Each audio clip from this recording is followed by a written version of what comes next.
Assalamualaikum warahmatullahi wabarakatuh. Perkenalkan, nama saya Ella Faiko, guru BK SMP Negeri 1 Taman.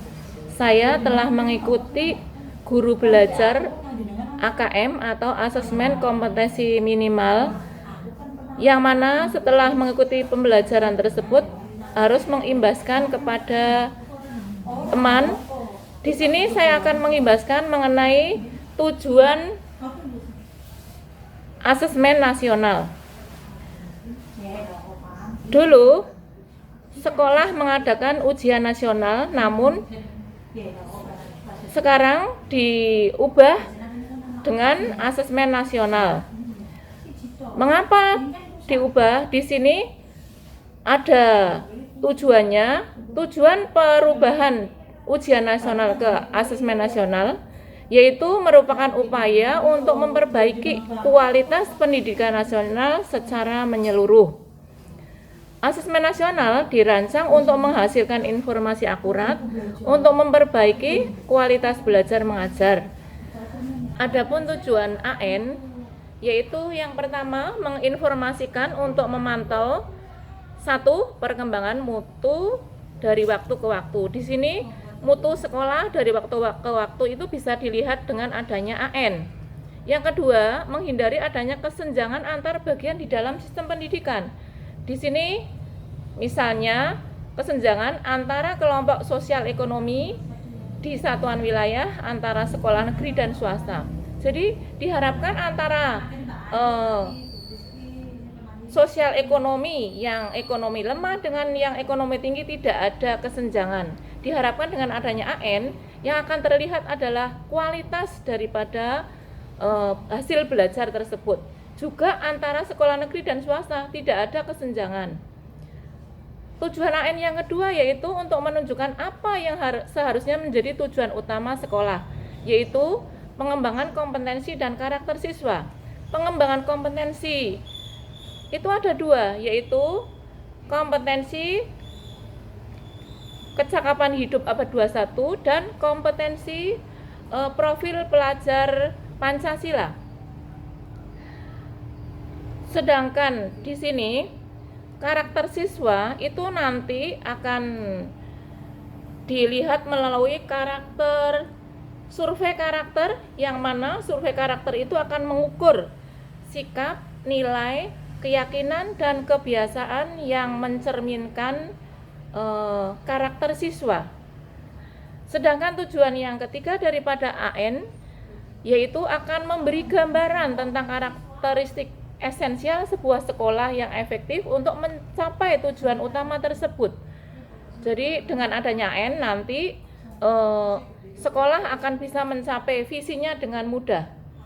Hal ini diharapkan dapat mendorong sekolah dan dinas pendidikan untuk memfokuskan sumber daya pada perbaikan mutu pembelajaran sekolah tersebut.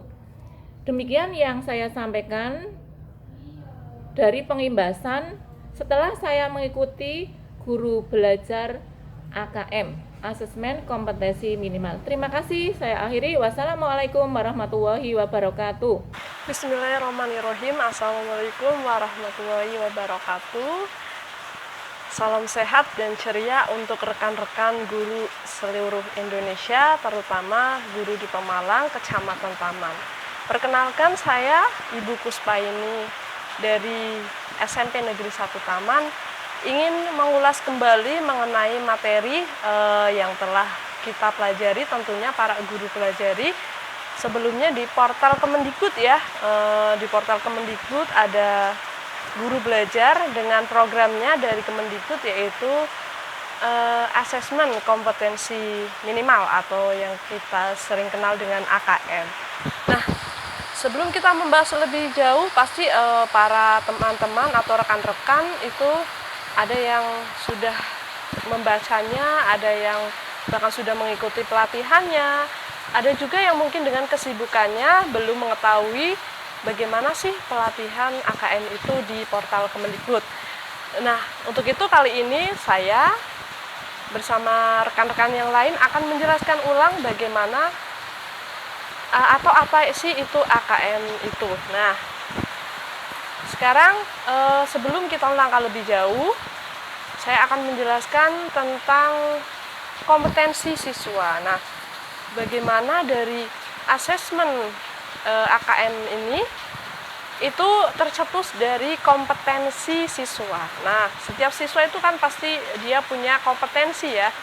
Nah, kompetensi ini itu dibentuk berdasarkan dari dua unsur yang melatar belakangi kompetensi siswa tersebut. Ya, dua unsur tadi yaitu adalah yang pertama unsur kecakapan abad 21 dan yang unsur kedua adalah profil pelajar Pancasila. Nah, dari dua unsur ini kemudian akan membentuk suatu kompetensi siswa. Nah, inilah yang melatar belakangi adanya suatu asesmen nasional. Nah, asesmen nasional ini dilatar belakangi oleh kedua unsur tadi. Yang pertama adalah kecakapan hidup abad 21. Apa saja sih kecakapannya? Yang pertama ada kecakapan belajar dan berinovasi. Nah, tentunya pada abad 21 sekarang dengan era digital yang semakin cepat dan semakin berkembang, tentunya inovasi sangat dibutuhkan oleh individu ya, termasuk siswa kita, sehingga melatar belakanginya adanya kompetensi ini. Selain kecakapan belajar dan berinovasi, tentu saja kecakapan menggunakan teknologi informasi itu yang kedua. Nah, selain berinovasi dalam belajar juga, tentunya siswa-siswi kita atau peserta didik kita harus mampu menguasai teknologi informasi. Ya, seperti kita tahu sekarang ini, dunia internet di mana-mana. Apalagi sekarang adalah masa pandemi COVID-19 ya. Masa pandemi ini mengharuskan kita baik siswa ataupun guru harus menguasai teknologi informasi. Teknologi informasi ini sangat bermanfaat, apalagi dengan pembelajaran jarak jauh ini, berarti kita harus menguasai media pembelajaran, juga perangkat-perangkat yang mengharuskan kita menggunakannya ya. Terus poin yang ketiga ada kecakapan hidup bekerja dan berkarya pada masyarakat. Nah, selain kedua unsur tadi, poin yang ketiga ini juga termasuk penting karena nantinya peserta didik akan terjun ke masyarakat setelah lulus nantinya. Nah, selain kecakapan abad 21, tentunya para pelajar kita atau peserta didik kita harus menguasai profil pelajar Pancasila ya. Ini sangat penting, kenapa? Karena dalam kehidupan sehari-hari tentunya peserta didik tidak akan lepas dari ideologi bangsa ya, Pancasila. Nah, profil pelajar Pancasila ini apa saja? Yang pertama adalah beriman, bertakwa kepada Tuhan Yang Maha Esa dan berakhlak mulia. Nah, yang kedua kebinekaan global. Terus yang ketiga ada bergotong royong, keempat kreatif, kelima bernalar kritis, dan yang terakhir adalah mandiri. Dari kedua unsur tadi tentu saja itu akan membentuk suatu kompetensi siswa yang akan diukur melalui asesmen nasional. AN ini ada 3 kategori. Yang kategori pertama adalah asesmen kompetensi minimal atau yang sering disingkat dengan AKM. AKM ini juga di dalamnya memuat tentang literasi dan juga numerasi. Terus yang kedua adalah survei karakter. Nah, survei karakter ini bertujuan untuk kita mengetahui bagaimana karakter peserta didik kita. Terus yang ketiga adalah survei lingkungan belajar. Bagaimana lingkungan belajar ini dapat mensukseskan kegiatan belajar peserta didik. Sedikit informasi tentang asesmen nasional dari saya. Sekian. Wassalamualaikum warahmatullahi wabarakatuh. Assalamualaikum warahmatullahi wabarakatuh. Saya Ibu Ria Diantika, Guru Mapel PPKN dari SMP Negeri 1 Taman. Saya telah mengikuti program kegiatan AKM 2021 dan saya akan menjelaskan antara perbedaan AN dan UN. 1. Tujuan penyelenggaraan asesmen nasional dan ujian nasional tidak sama seperti yang telah dijelaskan pada topik dan aktivitas sebelumnya. Asesmen nasional bertujuan untuk mengevaluasi mutu sistem pendidikan di Indonesia, sedangkan UN bertujuan untuk mengevaluasi capaian hasil belajar siswa secara individu. AN diberlakukan untuk semua jenjang pendidikan dasar, menengah, pertama, dan pendidikan menengah atas. Asesmen nasional tidak diselenggarakan pada akhir jenjang pendidikan sebagaimana ujian nasional, melainkan di tengah jenjang pendidikan yaitu kelas 5, 8, dan kelas 11. Hal ini dilakukan untuk mendorong guru dan sekolah melakukan tindak lanjut perbaikan dan pembelajaran setelah mendapatkan hasil asesmen nasional. Pada pelaksanaannya, Asesmen nasional diselenggarakan pada akhir jenjang pendidikan nasional. Sedangkan ujian nasional dilaksanakan oleh semua siswa di seluruh Indonesia dan wajib mengikutinya. Model soal asesmen yang diberikan dalam AN lebih bervariasi, bukan sekedar pilihan ganda dan uraian singkat sebagaimana yang diberikan dalam UN. Salah satu komponen hasil murid yang diukur pada asesmen nasional adalah literasi membaca dan numerasi. Asesmen ini disebut sebagai asesmen kompetensi minimum AKM karena mengukur kompetensi mendasar atau minimum yang diberlakukan individu untuk dapat hidup secara produktif di masyarakat. Sementara ujian nasional berbasis mata pelajaran yang memotret hasil belajar, yang memberi kesan mata pelajaran yang penting dan kurang penting dalam pendidikan. Selanjutnya, metode penilaian asesmen nasional dan ujian nasional pun berbeda meskipun keduanya berbasis komputer.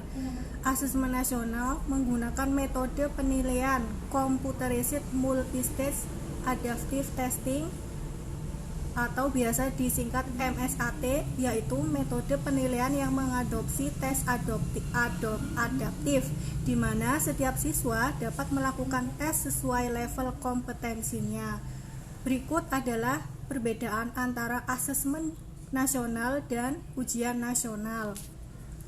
Assalamualaikum warahmatullahi wabarakatuh. Perkenalkan, nama saya Bu Fajar Kusuma Dewi dari SMP Negeri 1 Taman, Mapel Matematika, mengimbaskan tentang AKM yang saya ikuti pelatihan dengan kriteria peserta pelaksanaan asesmen nasional. Pada topik sebelumnya telah dibahas tentang perbedaan AN dan UN. Sekarang mari kita mengidentifikasi di mana letak perbedaannya. Apakah perbedaannya ada di dalam teknis penyelenggaraan atau dalam pelaksanaannya? Mari kita mencermati dan menyimak infografisnya. Kriteria peserta AN: 1. Seluruh satuan pendidikan. 2. Tidak semua murid. 3. Pemilihan sampel secara acak. 4. Diambil dari kelas 5, 8, 11. Yang terakhir adalah setiap peserta mengerjakan tes literasi membaca, tes literasi numerasi, survei karakter, dan survei lingkungan belajar. Asesmen nasional akan diikuti oleh seluruh satuan pendidikan tingkat dasar dan menengah di Indonesia, serta program kesetaraan yang dikelola oleh PKBM. Di tiap satuan pendidikan, asesmen nasional akan diikuti oleh sebagian peserta didik kelas 5, 8, dan kelas 11 yang dipilih secara acak oleh pemerintah. Untuk program kesetaraan, asesmen nasional akan diikuti oleh seluruh peserta didik yang berada pada tahap akhir tingkat 2, tingkat 4, dan tingkat 6 program kesetaraan. Mengapa asesmen nasional hanya diikuti oleh sebagian siswa? Hal ini terkait dengan tujuan dan fungsi asesmen nasional. Asesmen nasional tidak digunakan untuk menentukan kelulusan menilai prestasi siswa sebagai seorang individu. Evaluasi hasil belajar setiap individu siswa menjadi kewenangan pendidik. Pemerintah melalui asesmen nasional melakukan evaluasi sistem. Asesmen nasional merupakan cara untuk memotret dan memetakan mutu sekolah dan sistem pendidikan secara keseluruhan. Karena itu, tidak semua siswa perlu menjadi peserta dalam asesmen nasional. Yang diperlukan di sini adalah informasi dari sampel yang mewakili populasi siswa di setiap sekolah pada jenjang kelas menjadi target dari asesmen nasional. Mengapa yang menjadi sampel adalah siswa kelas 5, 8, dan 11? Dari asesmen nasional diharapkan menjadi dasar dilakukannya perbaikan pembelajaran. Pemilihan jenjang kelas 5, 8, dan 11 dimaksudkan agar siswa yang menjadi peserta asesmen nasional dapat merasakan perbaikan pembelajaran ketika mereka masih berada di sekolah tersebut. Selain itu, asesmen nasional juga digunakan untuk memotret dampak dari proses pembelajaran di setiap satuan pendidikan. Murid kelas 5, 8, 11 telah mengalami proses pembelajaran di sekolahnya, sehingga sekolah dapat dikatakan telah berkontribusi pada hasil belajar yang diukur dalam asesmen nasional. Perlu diketahui, selain peserta didik, asesmen nasional juga akan diikuti oleh semua guru dan kepala sekolah di setiap satuan pendidikan. Informasi dari peserta didik, guru, dan kepala sekolah diharapkan memberi informasi yang lengkap tentang kualitas proses dan hasil belajar di setiap satuan pendidikan. Sementara asesmen kompetensi minimum untuk pendidikan kesetaraan berfungsi sebagai ujian kesetaraan. Dari saya ucapkan terima kasih. Wassalamualaikum warahmatullahi wabarakatuh.